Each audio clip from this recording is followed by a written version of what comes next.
Materi kali ini mengenai ekuitas. Nah, bentuk perusahaan dan struktur modalnya itu sebenarnya terbagi dari beberapa jenis. Ini akan mempengaruhi ekuitasnya. Yang pertama adalah entitas perorangan. Perorangan ini dalam artian pemiliknya hanya satu orang. Yang kedua, badan usaha tersebut merupakan persekutuan, berarti pemiliknya lebih dari satu orang. Jadi bisa saja 2 orang, 3 orang, 4 orang, dan seterusnya. Kalau yang ketiga itu adalah perseroan terbatas atau PT. Di sini kepemilikannya itu dari modal saham.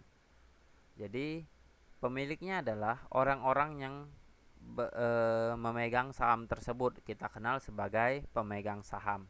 Kalau yang keempat itu adalah koperasi, di mana pemiliknya adalah seluruh anggota koperasi. Nah, sekarang kita masuk ke ekuitasnya. Bagaimana penerapan ekuitasnya? Nah, bagian atas mengenai kewajiban bisa diabaikan. Kita langsung masuk ke ekuitasnya. Bisa dilihat di sini. Kalau perorangan berarti pemiliknya hanya satu. Jadi kalau di neraca, ya, ini merupakan salah bagian dari neraca mengenai kewajiban dan ekuitas. Biasanya kalau kita belajar, kita temui bagian kirinya adalah aset, bagian kanannya adalah kewajiban, dan juga bagian kanan bawahnya adalah ekuitas. Nah, kalau perorangan karena pemiliknya hanya satu berarti modal tuan A. Ini contoh namanya. Jadi bisa saja modal tuan Amir dan lain sebagainya. Nama pemiliknya siapa. Nah, kalau perusahaan persekutuan karena pemiliknya lebih dari satu orang, berarti modalnya juga lebih dari satu. Jadi disebutkan di sini contohnya modal tuan A, ada juga modal tuan B. Kalau pemiliknya ada 3, bisa saja modal tuan C dan seterusnya. Nah, kalau bentuknya PT, dia terbagi menjadi beberapa, yaitu modal saham. Modal saham ini merupakan saham yang diterbitkan dikalikan dengan nilai nominal. Jadi ini nanti bisa dibaca lebih dalam mengenai perseroan terbatas. Tapi pada intinya kepemilikannya adalah modal saham. Jadi sesuai dengan saham yang diterbitkan dan juga berdasarkan nilai nominal yang tercantum dalam saham tersebut. Lalu ada agio saham. Agio saham ini kalau menjual saham tentunya seperti barang dagangan, ya.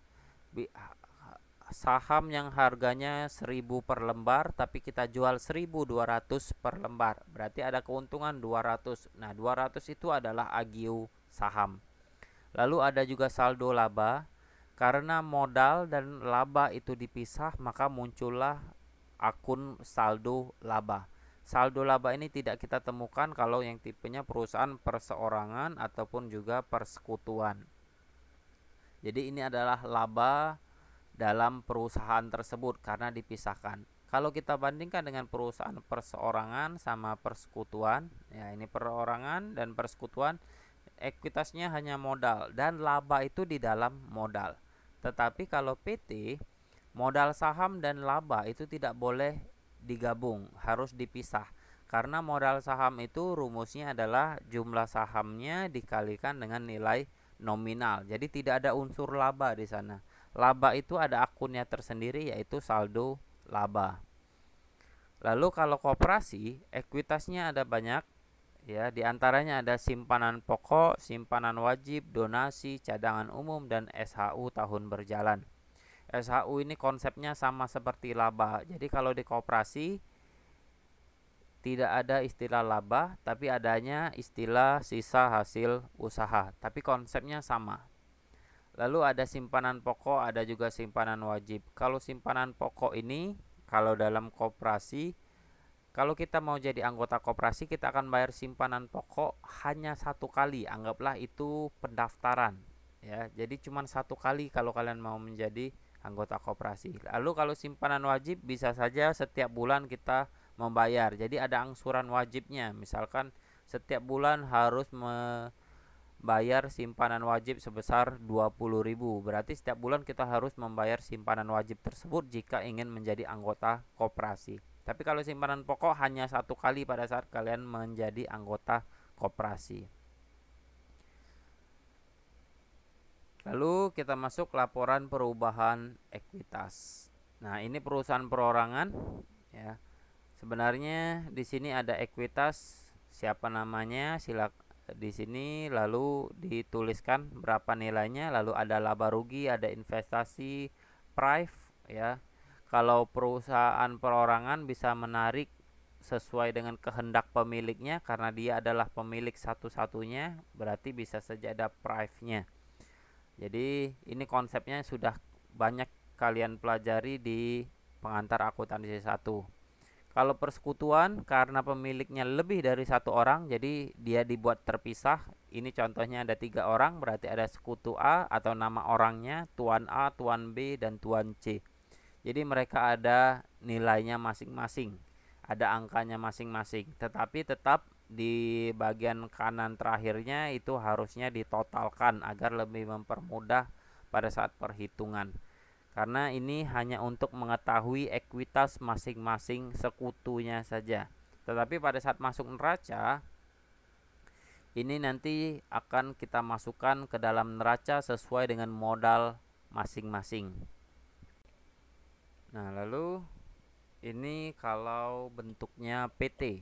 Kalau PT dia menggunakan saldo laba, maka dari itulah dia berbeda dengan modal saham. Jadi kalau laba dia ada akunnya sendiri, yaitu saldo laba tahun sebelumnya, yaitu ini 1 Januari 2000 berapa.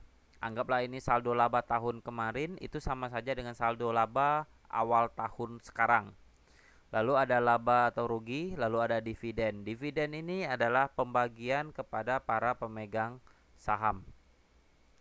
Nah, jadi kalau perusahaan ada pemegang saham, tentunya pemegang saham itu juga harus diuntungkan. Makanya perusahaan bisa saja pada saat dia menghitung laba akan dibagikan kepada para pemegang sahamnya. Dimana kalau PT pemegang saham itu bukan cuma 1 atau 2 orang, bisa saja ribuan orang, ataupun juga pemiliknya atau pemegang sahamnya bukan orang tetapi badan usaha. Nah, di sini juga tadi setiap laporan ada laba atau rugi. Ini salah satu ya, bisa laba bisa juga rugi. Kalau laba sebagai penambah, tapi kalau rugi sebagai pengurang. Berikutnya ada koperasi. Penambahan atau pengurangnya ada simpanan anggota tahun berjalan, yaitu ada simpanan pokok, ada simpanan wajib, dan juga ada SHU tahun berjalan. Ada juga donasi dan juga SHU yang dibagikan ke tahun berjalan.